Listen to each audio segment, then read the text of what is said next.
বাংলার মুসলিম বা বাংলার ইসলামের ব্যাপারটা এখানে আসলে কিরকম।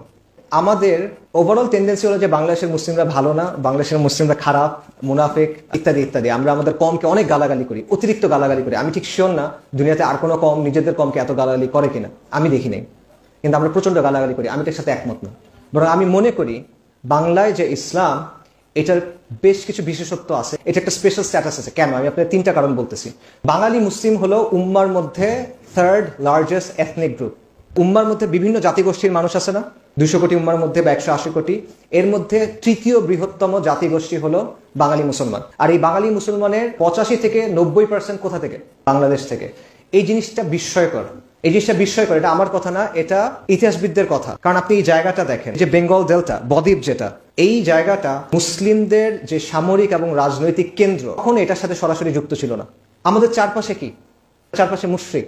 আমাদের উত্তরে, পশ্চিমে, পূর্বে মুশরিক দিয়ে আমরা পরিবেষ্টিত। একদিকে সমুদ্র। এত ছোট একটা জায়গা কখনো মুসলিমদের সামরিক রাজনৈতিক কেন্দ্রের সাথে সরাসরি যুক্ত ছিল না, চারপাশে মুশরিক দ্বারা পরিবেষ্টিত। এই জায়গাটাতে এত মুসলিম, কত মুসলিম, উম্মার মধ্যে তৃতীয় বৃহত্তম জাতিগোষ্ঠী। এটা কেন?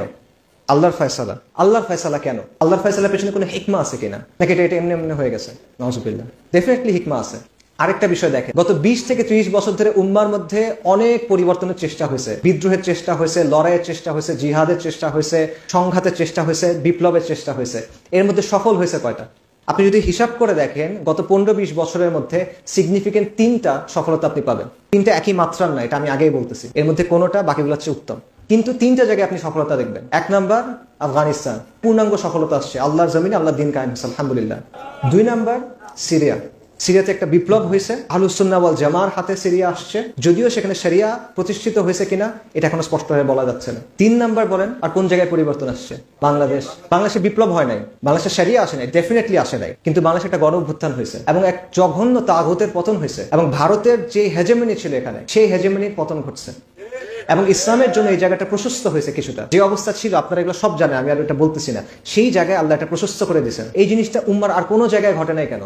উম্মতের মধ্যে 50টার বেশি জাতীয় রাষ্ট্র আছে আজকে, এতগুলো জায়গার কোনো জায়গায় হলো না, এই 3টা জায়গাতে কেন হলো? এই 3 জায়গার স্পেশালিটি কি? আপনি যে জায়গাটাকে এত গালি দিচ্ছেন, মাটিটাকে গালি দিচ্ছেন, মানুষগুলাকে গালি দিচ্ছেন, আপনার ভাইদেরকে, আপনার কমকে আপনি গালি দিচ্ছেন, এই জায়গাটা এরকম কেন বলেন? এতগুলো জিনিস এখানে কেন মিলতেছে এসে? আল্লাহর ফয়সালা। আল্লাহর ফয়সালা কেন? এটার পেছনে হিকমাটা কি বলেন? তৃতীয় একটা কারণ বলি, আমাদের গৌরবের যে উত্তরাধিকার। এই অঞ্চলের মুসলিমদের ইতিহাস দেখেন, আমাদের পূর্বপুরুষদের ইতিহাস দেখেন। এই ইতিহাস থেকে শুরু করবেন, রংপুরে সাহাবা মসজিদ থেকে শুরু করেন, 70 হিজরিতে বা তার আগে যে মসজিদ তৈরি হয়েছে, সালাফুস সালিনের সময়ের কথা। এখানে মুসলিমরা আসছে, এখানে তাওহীদের দাওয়া হয়েছে। শাহজালাল থেকে শুরু করেন, হযরত শাহজালাল রাহিমাহুল্লাহ থেকে, শাহপরান রাহিমাহুল্লাহ থেকে, ফকির মজুসার কথা বলেন, অথবা আমাদের সবার আকাবিরদের কথা বলেন, শাহ ওলিউল্লাহ মুহাদ্দিস দেহলভী, শাহ আব্দুল আজিজ দেহলভী, সৈয়দ আহমেদ শাহিদ, শাহ ইসমাইল শাহিদ, আকাবিরা দেওবন্দ, আকাবিরা আহলুল হাদিস। তাদের সবার সংঘাত কি ছিল? হাজী শরীয়তুল্লাহ, মির নিসার আলী তিতুমির, তাদের সবার সংঘাত কি ছিল?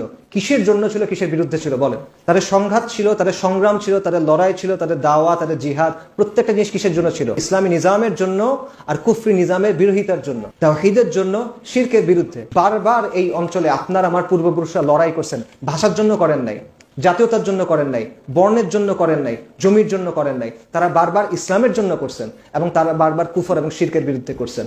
কেন? এটা আল্লাহর ফয়সালা। কিন্তু আল্লাহর ফয়সালার পেছনে হিকমাটা কি আমাকে বলেন?